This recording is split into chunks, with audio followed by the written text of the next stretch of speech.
우리는 사도행전의 연속된 말씀 묵상을 통해서 오늘 교회와 성도에게 주시는 하나님의 음성을 듣고 있습니다.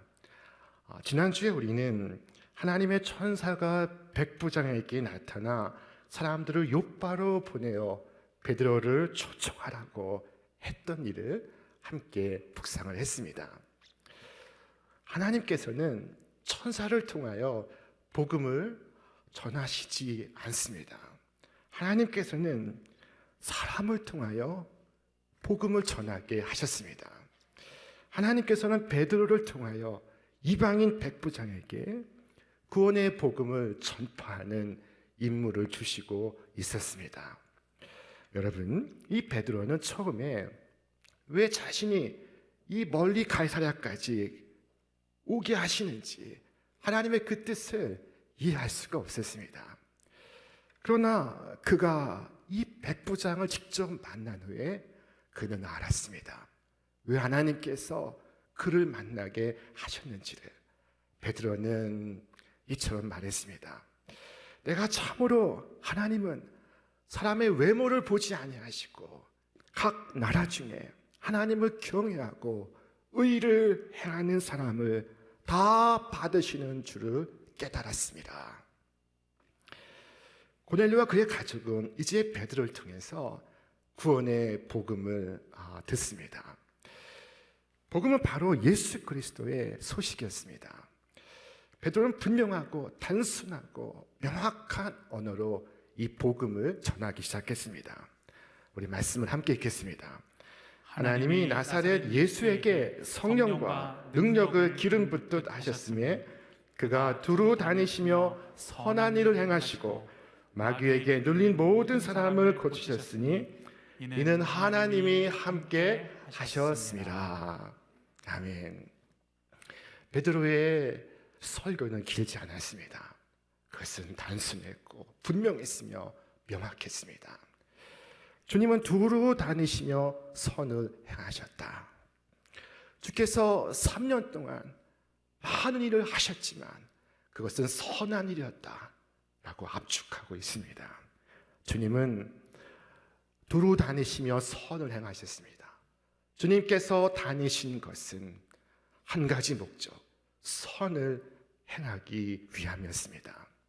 주께서 도둑이 오는 것은 도둑질하고 죽이고 멸망시키려는 것뿐이요 내가 온 것은 양으로 생명을 얻게 하고 더 풍성히 얻게 하려 함이라 라고 말씀을 하셨습니다. 여러분 돌아보시기를 바랍니다. 주의 복음이 지나간 자리마다 스쳐간 개인마다 민족마다 어떻게 삶이 변화되었는지 한번 보시기를 바랍니다. 지금부터 140년 전 1885년 4월 5일 부활절 오후 3시에 이 땅에 첫 선교사가 도착했습니다. 그는 언더우드 선교사였습니다. 그 58세의 하나님의 부르심을 받기까지 그가 행한 선한 일은 초기 한국교회 역사에 기록이 되었습니다.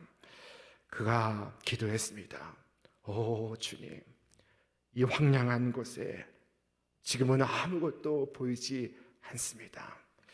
지금은 맨손으로 서 있는 것 같사오나 지금은 예배당도 없고 학교도 없고 병원도 없사오나 그저 경계와 의심과 천대와 멸시가 가득한 곳이지만 그러나 주께서 머저나 이곳이 은총의 땅으로 변하게 하실 것을 믿습니다. 오 주여, 저의 믿음을 붙잡아 주옵소서. 자, 그로부터 140년이 흘러 오늘 이 순간에 이르게 되었습니다. 여러분 이 땅을 둘러보십시오. 얼마나 큰 변화가 있었습니까? 얼마나 많은 변화가 일어났습니까? 여러분 예수 그리스도의 복음이 머문 자리마다 황무지가 장미꽃처럼 피어나고 있었습니다. 예수의 복음이 들려진 심령마다 새 힘을 얻고 어둠을 몰아내고 기쁨으로 가득하여 있었습니다. 주님은 물적, 영적 차원의 선을 행하셨습니다. 여러분, 선한 일을 행하는 것이 주님의 목적이라면, 주님께서 선한 일을 행할 대상을 찾기 위해 두루 다니셨다면, 주님께서 여기 나에게도 선을 행하지 않으실 이유가 무엇입니까? 오늘도 주님의 귀는 열려 있어서 탄식하는 기도를 듣고 계시며, 오늘도 주님의 손은 펼쳐 있어서 주께서 치료의 손길을 내어 뻗으시며, 오늘도 주님의 목소리는 내가 원하노니 깨끗함을 받으라 우리에게 말씀을 하십니다. 한 번은 온 몸에 한센병이 걸린 한 병자가 주님께 나와 무릎을 꿇었습니다. 그가 여쭈었습니다. 주여, 원하시면 나를 깨끗게 하실 수 있나이다. 그때 주님께서 손을 내밀어 그에게 대시며, 나병 환자에게 손을 대시며 이와 같이 말씀하셨습니다. 우리 함께 읽겠습니다. 예수께서 손을 내밀어 그에게 대시며 이르시되, 내가 원하노니 깨끗함을 받으라 하신대 나병이 곧 떠난다. 여러분, 이 한센병자의 간구 속에는 특별한 무엇인가가 담겨 있었습니다. 그것은 무엇이었을까요? 성경 전체를 통틀어 여기에서만 등장하는 언어입니다. 그것은 주여 원하시면 이라는 것입니다. 여러분, 그 누가 주님의 원함에 관심이 있었습니까? 그 누가 주님의 소원에 신경을 썼습니까? 여러분, 예수님의 소원이 과연 무엇일까요? 오늘 아파하는 나를 향한 주님의 원이 무엇일까요? 자, 그것은 나의 병이 낫는 것입니다. 내가 깨끗해지는 것입니다. 오늘 나를 향한 주님의 소원은 성경에 기록되어 있습니다. 우리 말씀을 같이 읽겠습니다. 사랑하는 자여, 내 영혼이 잘됨 같이 네가 범사에 잘되고 강건하기를 내가 간구하노라. 이것이 오늘 나를 향한 하나님의 소원인 줄 믿습니다. 그러므로 여러분, 소망을 갖고 주님께 나와 구하시기를 바랍니다. 이 땅에 계실 때 우리의 비참함과 불쌍함을 동정하신 주여, 오늘 제가 구주 앞에 나왔나이다. 주여, 주님의 큰 구원으로 저를 건져 주시옵소서. 이 사순절 주님을 향하시기를 바랍니다. 주님께 구하시기를 바랍니다. 주님의 선하심을 맛보아 하시기를 바랍니다. 주님께서 두루 다니시며 선을 행하셨습니다. 이 말씀은 여러 의미하는 바가 큽니다. 주님께서 몸소 선을 행하셨다는 것입니다. 저 높고 높은 하늘에서 말만 하신 것이 아닙니다. 사람을 시켜서 하신 것이 아닙니다. 주님은 직접 선을 행하셨습니다. 그리고 우리를 향해 말씀하셨습니다. 그러므로 너희는 가서 내가 너희에게 분부한 모든 것을 가르쳐 지키게 하라. 볼지어다 내가 세상 끝날까지 너희와 항상 함께 있으리라. 여러분, 너희는 가서 라고 말씀하시고 있습니다. 그래서 베드로가 가야 했던 것입니다. 사도 바울이 가야만 했던 것입니다. 여러분이 가시기를 바랍니다. 주님을 본받아 성령의 능력으로 몸소 선을 행하시기를 바랍니다. 그것이 구제이든지 봉사이든지 섬김이든지 지금보다 훨씬 더 많은 것을 여러분이 직접 하시기를 바랍니다. 그렇게 함으로써 결코 잃어버려서는 안 될 내 삶의 기쁨과 능력을 회복할 수 있습니다. 주님을 본받아 사도 바울은 두루 다니며 몸소 선한 일을 행하였습니다. 그가 얼마나 고생을 하였는지요. 그가 숱한 위협을 받기도 했습니다. 그의 고난 목록 속에서 그는 그가 받은 고난을 열거를 합니다. 내가 수고를 넘치게 하고 옥에 갇히기도 하고 배도 수없이 맞고 여러 번 죽을 뻔하였으니 유대인들에게서 40에 하나 감한매를 5번 맞고 3번 태장으로 맞고 1번 돌로 맞고 여행하면서 일주일을 깊은 바다에서 지냈으며 강의 위험과 강도의 위험과 동족의 위험과 이방인의 위험과 신의 위험과 광야의 위험과 바다의 위험과 거짓 형제의 위험과 또 수고하고 애쓰고 여러 번 자지 못하고 헐벗고 굶주리고 춥고 목말랐으니 여러분 그의 이 수고가 있어 유럽의 교회들이 세워지기 시작했습니다. 그 최초의 교회인 빌립보 교회를 향하여 사도 바울이 이처럼 말했습니다. 우리 함께 읽겠습니다. 만일 너희 믿음의 재물과 섬김 위에 내가 나를 전제로 드릴지라도 나는 기뻐하고 너희 무리와 함께 기뻐하리니 이와 같이 너희도 기뻐하고 나와 함께 기뻐하라. 이 짧은 말씀 속에서 사도 바울은 기쁨을 4번이나 열거하고 있습니다. 내가 기뻐하고 너희도 기뻐하고 기뻐하라. 그는 기뻐하고 있습니다. 죽을 고생하면서 감사하고 있습니다. 힘써 일하며 행복해하고 있습니다. 자기를 희생하면서 즐거워하고 있습니다. 이 얼마나 행복한 고백입니까? 그는 세상에서 가장 행복한 사람이었습니다. 선한 일을 할 수 있었던 것, 그것이 그에게 충분한 보상이요 충분한 상급이 되었습니다. 여러분, 우리 가운데 삶의 기쁨을 놓친 분이 계십니까? 삶의 즐거움을 상실한 분이 계십니까? 우리가 선을 행하지 않을 때 우리는 기쁨을 잃어버립니다. 여러분, 이 프랑스 국민들이 가장 존경하는 인물로 8년 동안 1등을 차지한 엠마우스의 창설자 피에르 신부라는 분이 계십니다.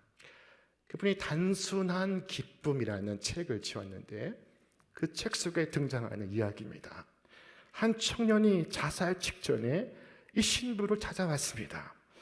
그리고 그가 죽어야 하는 이유를 설명하기 시작했습니다. 사업의 도산과 가정의 불화와 사회적 지위의 추락과 그가 여러 힘든 상황 때문에 죽어야 하는 이유를 그는 조목조목 열거하기 시작했습니다. 신부님은 이야기를 다 듣고 나서 이처럼 말했습니다. 자살할 이유가 충분하군요. 자살해야겠습니다.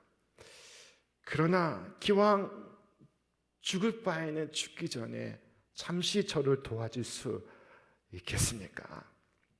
자, 이 청년은 신부님의 말을 듣고 어이가 없었습니다. 지금 죽으려 하는 사람에게 도움을 청한다니. 그러나 가만히 생각해 보니 그에게 시간이 있었습니다. 그가 조금 시간을 내어서 돕기로 결심했습니다. 그래서 그는 집 없는 사람들을 위하여 집을 짓고 가난하고 병들고 외로운 사람들을 위하여 돕는 신부님의 곁에서 거들기 시작했습니다. 얼마 후 이 사람이 이와 같이 고백을 했습니다. 신부님 만일 그때 그 자리에서 나에게 돈을 주었다면 저는 다시 자살을 시도했을 것입니다.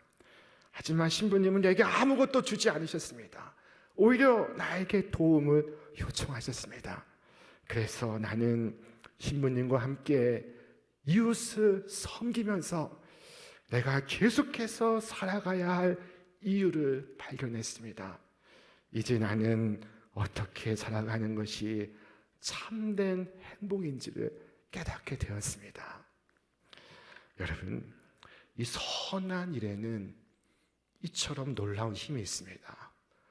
이와 같이 놀라운 능력이 있습니다. 왜냐하면 선한 일의 사명은 히라보 어려운 말로 아우토텔로스이기 때문입니다.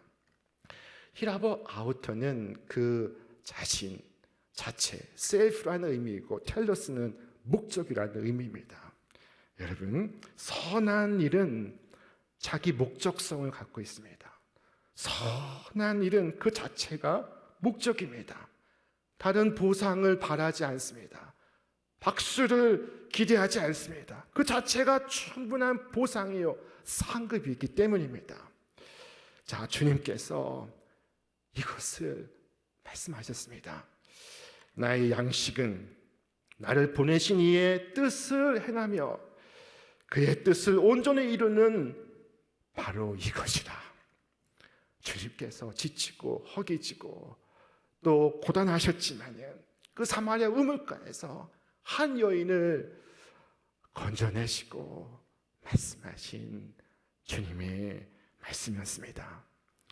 여러분, 주님은 두루 다니시며 선을 행하셨습니다. 그것은 주님의 임재 자체가 바로 선이었기 때문이었습니다. 누구든지 낙심하고 절망한 사람이 주님을 바라보면 용기가 살아났고 힘없는 믿음이 굳세어졌으며 소망이 다시 웃음을 지었습니다. 악한 마귀들이 예수님을 바라볼 때 두려워 떨었지만 그러나 죄인들은 자신을 불쌍히 여기는 주님의 선을 경험하고 울었습니다. 우리 가운데서 보기만 해도 힘이 나는 사람들이 있습니다. 목장에서 그분이 계시면 말없이 계시기만 해도 위로를 얻습니다. 격려를 받습니다. 봉사하는 자리에 그가 있으면 없던 힘이 솟구칩니다. 여러분, 오래전 프란시스의 기도처럼 어두움에 빛이, 슬픔이 있는 곳에 기쁨을 가져오는 자가 되며 위로받기보다 위로하고 이해받기보다 이해하며 사랑받기보다 사랑하는 자가 되기를 바랍니다. 줌으로써 받고 용서함으로써 용서받으며 자기를 버림으로써 영생을 얻기를 바랍니다. 주님께서 우리 신촌교회를 세우시고 오늘 이 순간까지 순간순간 우리를 인도하신 것은 바로 우리가 이 땅에서 선을 행하게 하심 위함인 줄로 믿습니다. 오늘도 주님은 일하시고 계십니다. 내 아버지께서 일하시니 나도 일한다 말씀하셨습니다. 그러므로 여러분 일하시기를 바랍니다. 주님 앞에 서시는 그날까지 우리는 일해야 합니다. 주께서 말씀하셨습니다. 우리 함께 읽겠습니다. 우리가 선을 행하되 낙심하지 말지니 포기하지 아니하면 때가 이름에 거두리라. 자, 주님께서 두루 다니시며 선을 행하셨습니다.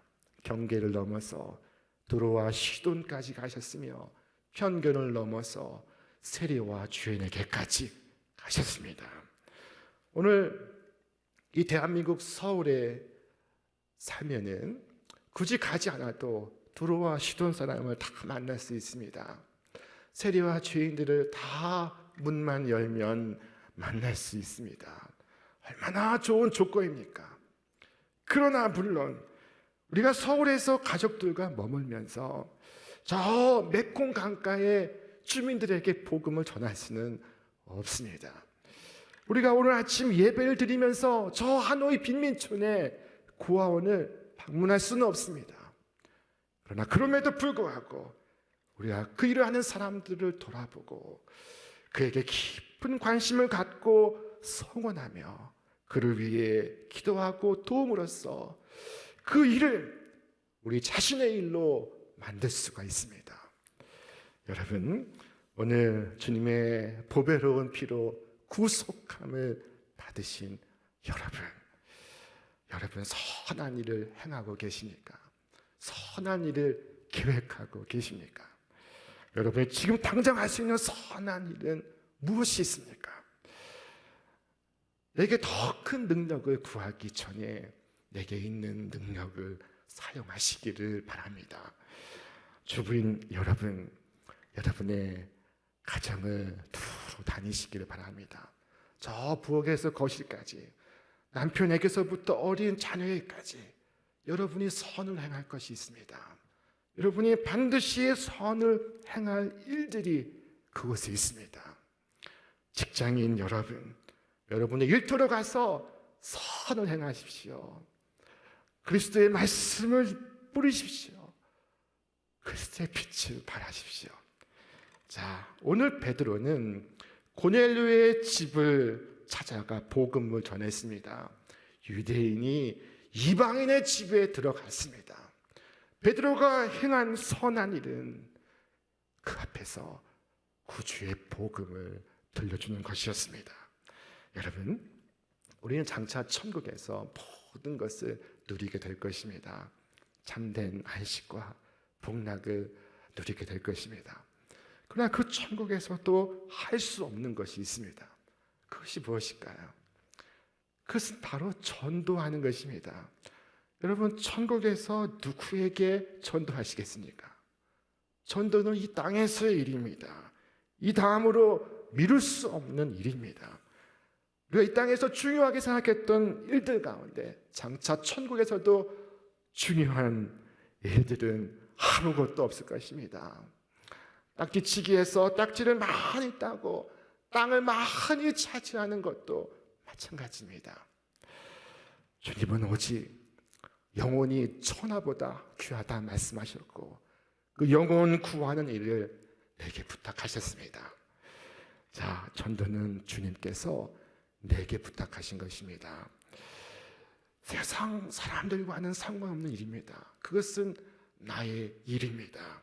천사도 흠모하는 일입니다.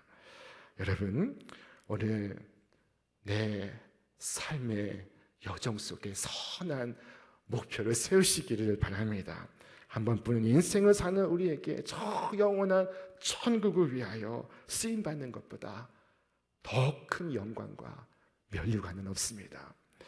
세상을 쫓아 살면 썩어질 육신의 열매를 거두지만 그러나 선한 일을 위해 살아가면 천국의 빛나는 열매를 수확하게 될 것입니다. 여러분, 오직 성령의 능력으로 세상에 보내심을 받아 하나님을 영화롭게 하며 세상을 거룩하게 하는 사명을 살아가시기를 바랍니다.